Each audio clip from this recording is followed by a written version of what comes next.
弟兄姊妹平安，今天是2025年的6月3号。今天的经文是诗篇29篇历代志下卷第5章第2节到14节，使徒行传26章19节到29节。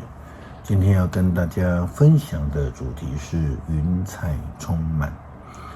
昨天我们谈到了云彩遮盖，圣经当中以遮盖来形容上帝权柄以及保守的恩典。许多追求灵恩的教会牧者以及信徒们非常喜欢说我们的牧师或是某个名人是我的遮盖。基本上这是违反圣经原则的。没有人有能力能够成为其他人的遮盖，只有上帝可以。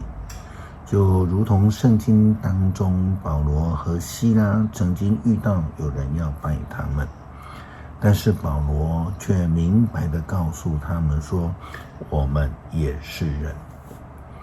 另外在前几天的经文里面，启示录22章第6节到第9节，约翰就提到了向天使跪拜的事。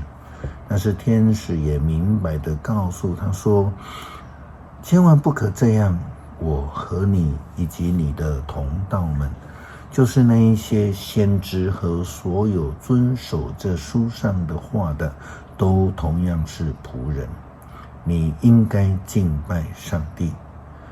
云彩在圣经当中非常明白的，就是代表着上帝的临在。云彩充满就是上帝同在的一个应许。历代志下卷第5章第2节到14节，这样提到了圣经当中第一个献堂礼拜，就这样子说到，为了从锡安的大卫城把上主的约柜运进圣殿，所罗门召集了以色列的长老们和各支族的宗族的族长到耶路撒冷。他们就在7月，就是住棚节的时候，聚集到王那里去。当所有的以色列长老到齐的时候，利未人就把约柜抬起来，祭司和利未人把约柜和圣幕和一切用具搬到了圣殿。所罗门王和全体以色列人聚集在约柜之前，献上牛羊做牲祭，数目多得无法计算。于是祭司们把上主的约柜运进了圣殿，安放在至圣所的2个基路伯的下面。基路伯伸开的翅膀遮住了约柜和抬约柜的棍子。棍子很长，站在至圣所的正前方的人才能看棍子的2端，从其他的地方就看不到。这些杠子今天还在那里。约柜里面只放着2块石板，没有其他的东西。这2块石板是以色列人民从埃及出来，上主与他们立约时，摩西在何烈山把他们放在约柜里的。所有的祭司不管属哪一族，都洁净自己，全部到齐。所有负责音乐的利未人亚萨、希曼、耶杜顿和他们的族人都穿上麻纱的衣服。利未人在靠近祭坛东边站着，手里拿着桡把、竖琴，有120名吹号的祭司跟他们站在一起。当歌手们颂赞上主的时候，号筒、桡把和其他的乐器一起伴奏，非常和谐。他们都唱着颂赞上主，因为他至善，他的慈爱永远长存。那时云彩充满圣殿，闪耀着上主的光辉，以至于祭司无法继续主持礼拜。保罗在亚基帕王面前为自己受控告的罪来辩论，因为上帝所赏赐他们保守，让他们能够得到平安。保罗并且试图传福音给亚基帕王，很可惜的是，亚基帕王并不接受上帝充满的恩典。使徒行传26章19节到29节经文这样说道：因此亚基帕王啊，我没有违背从天上来的意象，我现在大马士革和耶路撒冷，然后在全犹太和外邦人当中劝勉他们，必须悔改归向上帝，所作所为也要符合悔改的心志。为了这个缘故，当我在圣殿里的时候，犹太人抓住我，想要杀我。可是直到今天，我蒙上帝的帮助，能够站在这里，向所有高贵和低微的人做见证。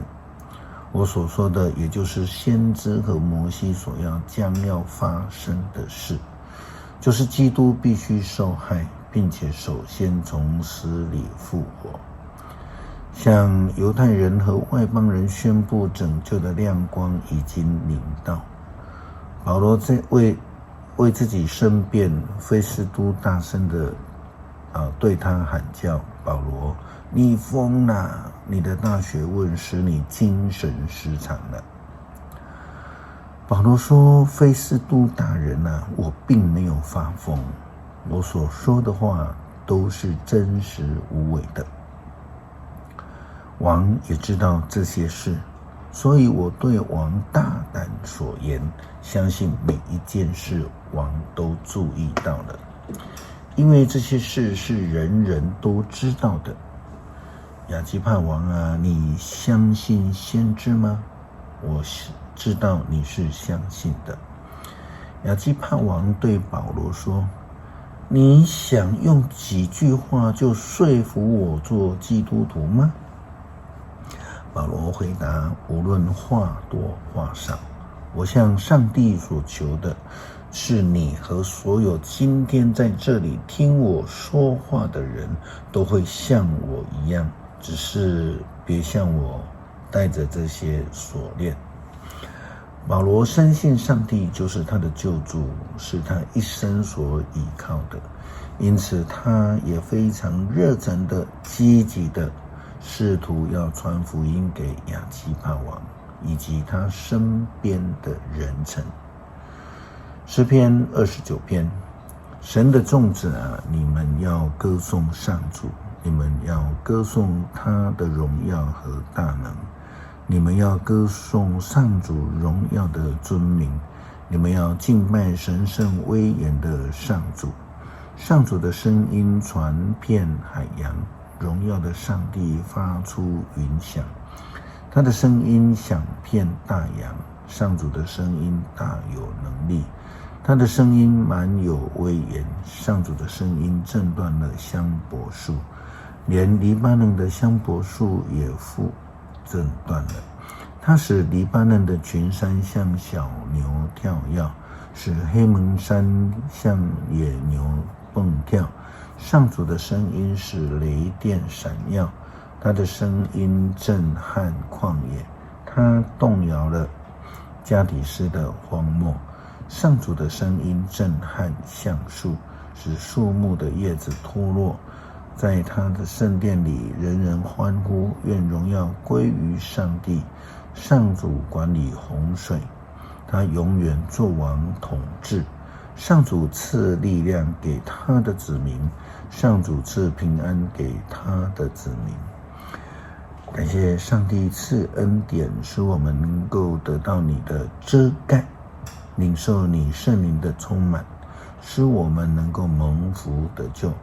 求主帮助我们有保罗传福音的热忱，将得救的恩福与众人来分享。祷告奉主耶稣基督圣名求，阿们。